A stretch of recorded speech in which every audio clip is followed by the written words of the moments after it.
Kayo ba ay isang single mom o single dad? At alam niyo rin ba na mayroon na kayong karapatan na pinalawak pa at ang inyong proteksyon ay nadagdagan pa? Pero kung kayo ay wala pang solo parent ID, hindi niyo pa rin may enjoy ang mga karapatan na ito. Kaya yan ay papaliwanag ko sa inyo ngayon kung paano tayo kukuha ng solo parent ID.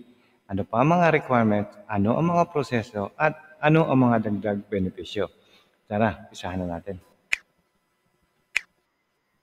So ano ba ang Solo Parent ID? Ang Solo Parent ID ay ini-issue ng Department of Social Welfare and Development o DSWD para sa mga unmarried single parents. So yung ID nito ay valid for 1 year. So ano ba mga coverage ng expanded welfare? Dahil meron na tayo noon na Welfare Act na para sa solo parent. Ngayon ay dinagdagan pa at ginawa pang expanded. Okay? So unang-una, a parent who provides solo parent care kung sino nag-aalaga sa bata. And then pangalawa, children of an overseas Filipino worker. Take note dati wala ito. Ngayon, kasama na ang OFW. Provided ang OFW belongs to the low semi-skilled work at nakapagtrabaho na ng at least 12 months. Okay? So, take note yan. And then number 3, a legal guardian, adoptive or foster parents who solely provide parental care support. Ibig sabihin, kahit hindi magulang, pwedeng tiyuhin, tiyahin, lolo, lola, basta nag-aalaga sa bata, kasali na rin po yan. Okay? Tita, tito, kasali rin po yan. Okay? So next, any relative within the 4th civil degree who assumes parental care. So hanggang 4th degree po pwede po. Saan naman natin pwedeng gamitin ang solo parent ID?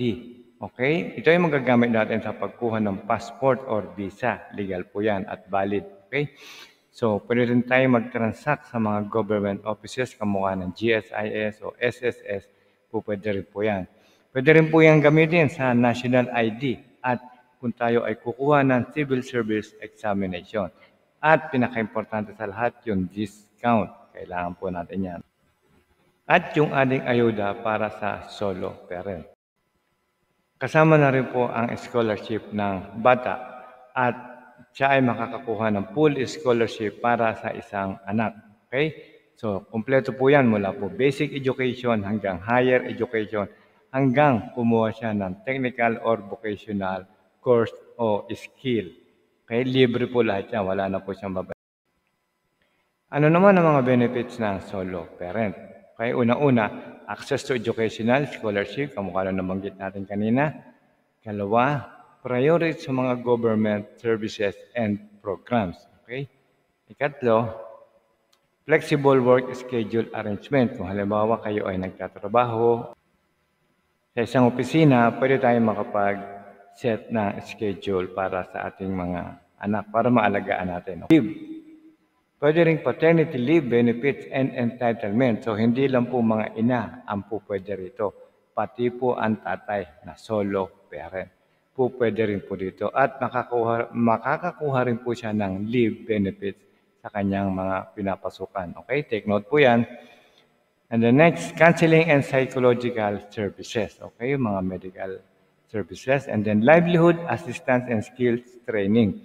Ito, importante rin po ito. Sa DSWD, marami po silang mga livelihood assistance. Okay, so punta lang kayo doon at mag-inquire ng tungkol sa mga livelihood. And then, medical and healthcare, yung pong medical, PhilHealth. Okay, libre na rin po yan sa mga single parent. And then, assistance in securing housing and utilities. Ito pa po ang isa sa mga importante kung kayo ay nag-a-apply na.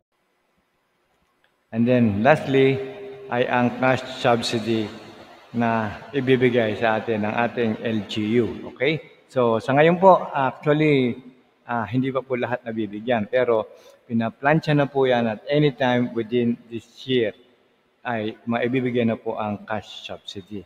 Okay? So, meron din po tayong discount sa mga drugstore, sa pharmacy, sa grocery, at sa mga shops. Okay? So, sino naman ang mga solo parent na a woman who gave birth as a result of rape and other crimes. So, yung pong nagkaroon ng problema, nagkaanak, isa po yun, okay? an unmarried parent who has decided to keep and take care of the children. And then, a family member who assumes the responsibility of the head of the family. So, kahit hindi siya yung pamilya, kahit hindi siya nung nanay, basta inassume niya po yung pangangalaga sa bata.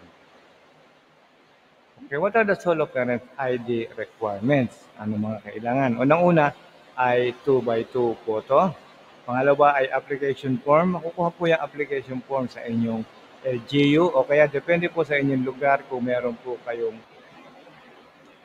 at depende po yan sa inyong location. Okay, so hindi po lahat ng location mayroong website kaya yung iba kailangan pumunta sa inyong LGU.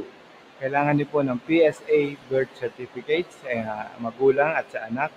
At kung sakali may asawa o namatay ay kailangan din po yan ng death certificate. At barangay clearance, kasali rin po, and then proof of income ng nanay, birth certificate ng bata o kaya death certificate. Okay, so paano naman tayo mag-apply for solo parent ID?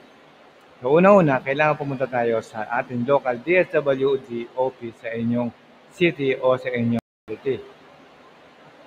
And then ikalawa, magpipilaw tayo ng application form. Okay, sa nabanggit ko kanina, hindi lahat ng locality o ay merong website para makuha na natin ang application form. Okay, yung iba kailangan talagang pumunta sa munisipyo.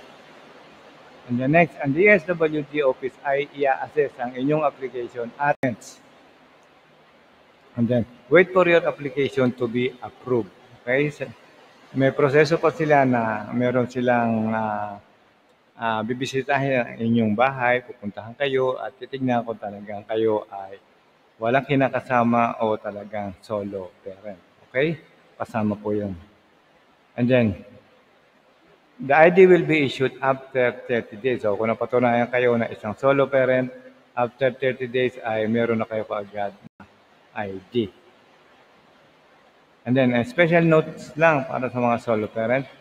Hindi lahat ng LGU ay merong online application. Yung iba talagang wala, kailangan pumunta o magsadya sa social welfare. Ang bata ay dapat 22 years old o baba. Okay? So, must not engage in relation or co-parenting with another person. Ang ibig sabihin ay wala dapat kinakasama ang ina o nanay o tatay at siya lang ang nag-aalaga sa bata. Okay, ito pa isang importante. They are all automatically covered by PhilHealth. Okay? And then, ang monthly salary o ang monthly ayuda na makukuha ng isang solo parent ay 1,000 mula sa LGU. Yan po yung nabanggit ko kanina na inaayos na po yan at anytime. Pag may ID, meron pa po tayong ibang mga solo na nagbabago ang mga proseso natin tungkol dito. Okay? So meron tayong PWD at solo parent. Libre na ang contribution sa PhilHealth. So yan ang una-una. Ikalawa, bagong programa ng DSWD. Kasama ang solo parent, buntis at mga bagong panganak. And then, meron din tayong cash assistance sa DSWD. Mga benefits dito. Okay? So, hanggang dito na lamang at sana nakatulong ulit kami sa inyo. At huwag nyo rin kakalimutan na mag-like, subscribe, at hit nyo na rin ang bell para updated kayo sa ating news. Huwag nyo rin po kakalimutan. I-comment nyo lang po sa baba kung meron pa kayo ibang mga katanungan. At mula po sa Promag TV, maraming salamat po sa panonood and God bless.